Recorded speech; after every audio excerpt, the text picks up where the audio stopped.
Hi, my name is Matt Roloff. A lot of little people are teased or made fun of. My friend Chris Rutte, he plays on a basketball team like the Harlem Globetrotters, but he goes into schools and teaches kids why it's important not to tease.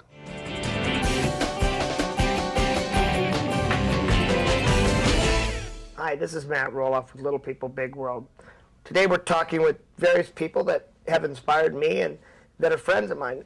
Here I have my friend Chris, who I actually just met this year. So Chris, tell us a little bit about yourself.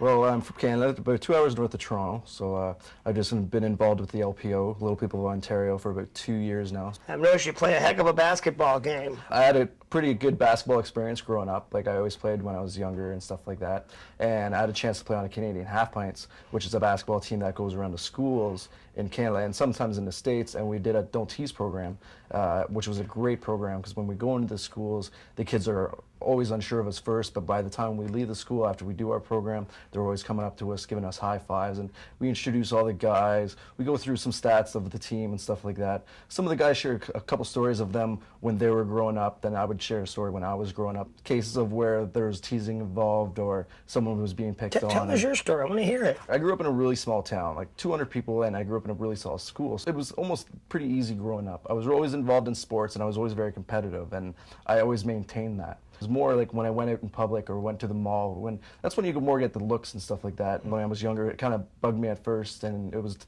took me a while to get used to it. But by the time I reached about 16, 17, 18, like, I really accepted who I was. And this is what I tell the kids. I'm curious. Now, I know your dad is like 6'7". Yeah, that's 6'7".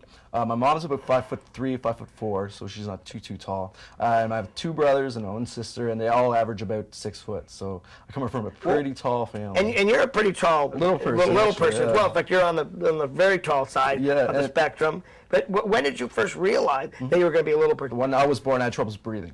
So I was basically air flown down to Toronto and just for analysis and stuff like that. They knew basically right away. It wasn't before I was born, but it was right away when I was born, just with just like our features and stuff that they could kind of tell. My parents were really cool. They kind of sat me down and kind of told me that I was going to be a little person and I'd be a certain height and I wouldn't be as tall as my 6'4" brother. I love myself for who I am, and nothing's going to take that away from me. And that's what I really try to push to the kids. It's like, accept who you are and be who you are. Well, I always enjoy, interacting with all the age levels, and certainly enjoy staying in touch with, the young adult group in your bracket. And so it's been a real pleasure to get to know you this year. Oh, it's been a blast getting to know you as well. It's been great.